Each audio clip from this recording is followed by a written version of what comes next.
ఎంతో పక్కాగా ఒక ప్రణాళిక వేశాను. ఒక్కొక్క ఇటుక పేర్చి నీలవేణికి తారక్కి మధ్య ఒక బలమైన అడ్డుగోడ కట్టాను. అయినా ఆ గోడ కూలిపోయింది. ఛ! నేను వేసిన ప్రణాళిక ఫలితం లేకుండా పోయింది. ఛ! అవునమ్మా, నువ్వెంతో తెలివిగా ప్లాన్ వేసావని మేం కూడా మురిసిపోయాం. తీరా చూస్తే ఆ ప్లాన్ పుట్టుక్కుమని విరిగిపోయిన గాజు ముక్కలా అయిపోయింది. నోరు మొయ్యవే.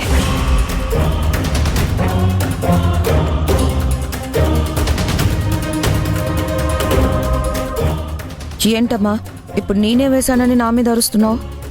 మరి లేకపోతే ఏం చెయ్యాలి? కాసేపు తారక్ని ఆపమంటే ఆపలేకపోయారు.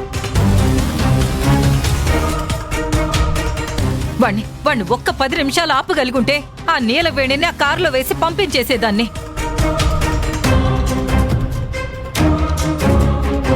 అప్పుడు తారక్ దాన్ని చూసుండేవాడే కాదు. ఏం చేయమంటారు అత్తయ్య గారు? అప్పటికి చాలా గట్టిగానే ప్రయత్నించాం. తారక్ మమ్మల్ని నెట్టి పారిపోతాడని అస్సలు ఊహించలేదు. తినమంటే కడుపు నిండా ఆత్రంగా తింటావు కదా. ఒక మనిషిని ఆపడానికి మాత్రం నీ బలం సరిపోలేదా?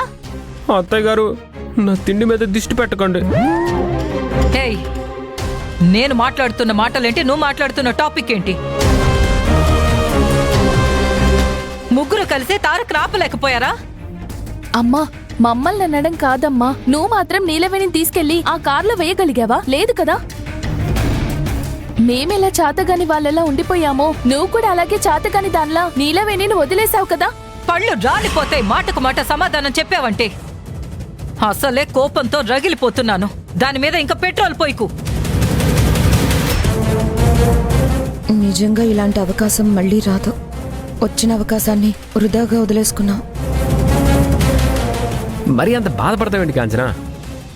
గతంలో మీరు పన్నిన కుట్రలు కుతంత్రాల నుంచి ఒక ఐడియా బయటికి తీయండి.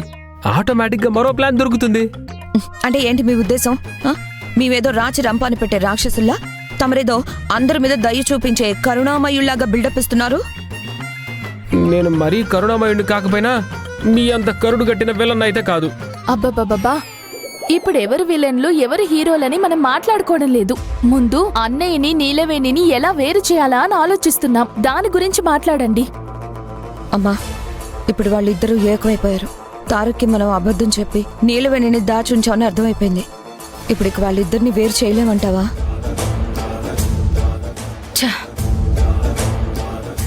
ఇప్పుడున్న పరిస్థితుల్లో అది కొంచెం కష్టమైన పనే.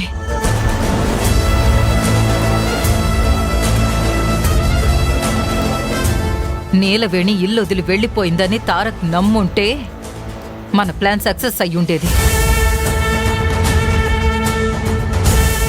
కానీ ఇప్పుడు నీలవేణి ఇంట్లోనే ఉందని తారక్కి తెలిసిపోయింది.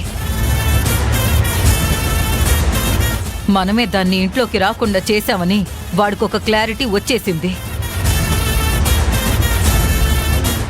ఇప్పుడు మనం ఏం చేసినా మనల్ని అనుమానిస్తాడు.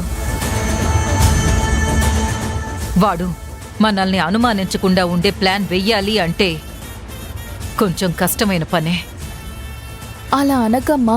ఆ నీలవేణిని చూస్తుంటే నాకు చిరాగ్గా ఉంది. దాన్నెప్పుడు ఇంట్లో నుంచి గెంటెయ్యాలా అని ఒకటే ఆరాటంగా ఉంది. టైం బాలేదు కాబట్టి ఈ ప్లాన్ బెడిసి కొట్టింది. అలా అని దాన్ని శాశ్వతంగా ఇంట్లోనే కూర్చోబెడతారా ఏంటి? నువ్వేం భయపడకలేని మిషా. అత్తయ్య గారి బుర్రలో బోల్డ్ అని నీచపు ప్లాన్లుంటాయి. ఒక నీచమైన ప్లాన్ బయటికి తీశారంటే చాలు, ఆ నీలవేణిని బయటికి పంపించేయడం ఎంతసేపు? అబ్బా, మీరు ఆగండి. చెప్పమ్మా, వాళ్ళిద్దరూ కలిసిపోయారని వాళ్ళ జీవితానికి ఒక శుభం కార్డు వేయడం తప్ప మనం చేసేదేం లేదంటావా? ఇంత దూరం వచ్చాక నేనెలా ఊరుకుంటానే? ఆ నీలవేణిని చూసినప్పుడల్లా అది నా మీద జయించినట్టు, దాని చేతులు ఓడిపోయినట్టు నాకు అనిపిస్తుంది.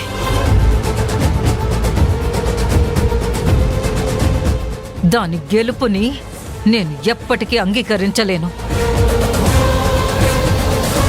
దాని చేతుల్లో ఓడిపోయానంటే నా అంతరాత్మ కూడా నన్ను వెక్కిరిస్తుంటే నేను తట్టుకోలేను.